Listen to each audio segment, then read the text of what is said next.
Hi guys, welcome back to another video, and today's video is all about what's inside this case. This is the new Epiphone 1959 Les Paul tribute. So we're going to open up the case, take a look at the guitar, go over the spec and everything, and is it just an expensive Les Paul, an expensive Epiphone Les Paul? We're going to find out. So let's open it up and take a look.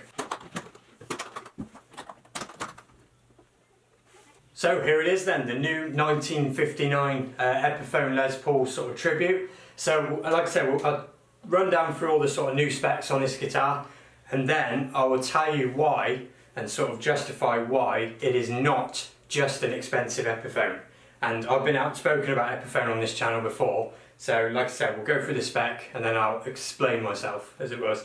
So spec wise, the main differences between the Epiphone 50s and 60s and this one, the next one up, is in the electronics. So you are getting Gibson Burstbucker 2 and 3 pickups now. You're getting the same CTS pots that Gibson had used, the Mallory caps and the Switchcraft input and toggle switch. So you're getting an update, an upgrade on the electrics across the board, which, it is a really nice feature, because when you do get, a solid upgrade across the board in pots and pickups, it's going to make a difference on the guitar. And then other things is the finish options. So you get this aged dark burst, tobacco burst if you like. And then there's also a cherry one as well. Kind of think it would have been better if they offered the lemon burst, like I said before. But these are the two finishes that you get, and I suppose they're sort of being a bit more, true to history kind of thing.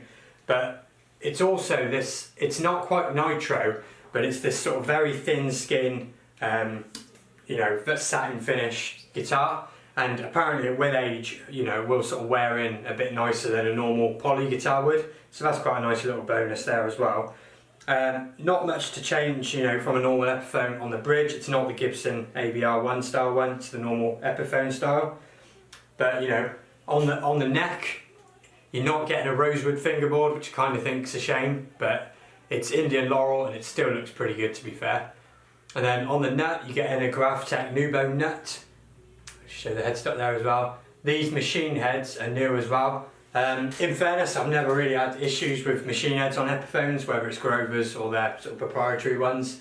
But these feel very, very tight, very modern, very easy to use. Obviously they look, they got a vintage look to them, but they're definitely high quality machine heads as well. So, I'll just show you the back as well. That same sort of finish on the back and the neck. You also get this sort of plate on the back of the switch there as well, which is usually on the higher end Epiphones, higher end Gibsons, which is quite a nice little touch. It says limited edition. I don't know if that's by number or year production. Maybe someone could let me know on that one, because anytime someone says limited edition, I sort of wonder how limited actually is it. But it's on there and it looks pretty good. Now, the main thing I've been outspoken about with Epiphone guitars, we'll call them the old headstock shape Epiphone guitars. I've bought and sold a lot of them, the customs, the pros, plus tops, all that sort of thing. And the neck carve on those guitars, in my opinion, and a lot of people's opinion in fact, it's horrendous. It's almost not for human hands. If you play anything like this, thumb over the top, basically anything other than sort of that style, they are horrendous necks. And thankfully, and I really was so sort of relieved when I found this guitar, the neck carve on this guitar is exactly like you would expect on a historic reissue Gibson. It's a perfect round shape, it's nice and thick, and funny enough, I think on other videos of this new guitar, they downplay that a little with this guitar. The neck on this guitar is big. If you're familiar with Tokai, that sort of C/U shape, or even on the vintage JHS guitars, this is even thicker than that. It's a very, very thick neck, but it's all the better for it. It is a lovely, lovely neck, and combined with that sort of thin skin, satin, whatever lacquer they've used, it feels great. And I did get to try the new 50s and 60s, the ones just underneath this, and the neck has changed on those as well. So for me, that is a massive thing. It shows that they've taken a step forward, not backwards, not stayed the same. It is a positive change, and it makes me far more fond of these Epiphone guitars. And part of the reason why, no, this is not just an expensive Epiphone. It's clearly had more thought the pickups, the electronics, the different neck, the different finish feel, and it feels much more honest to say that yes, it's a £750 Epiphone, $800 Epiphone, but it's a £750, $800 awesome Les Paul that's closer to a Gibson than you've ever got with Epiphone, and to me that makes it very, very good value. And I'm very relieved about that, because Epiphone have just lacked so much in the past for me. What I'll show you next, I haven't actually had a look at these upgraded pots and caps myself, so we'll take this back plate off and sort of have a quick look at that, and then we'll have a look at the case as well, because included is the case.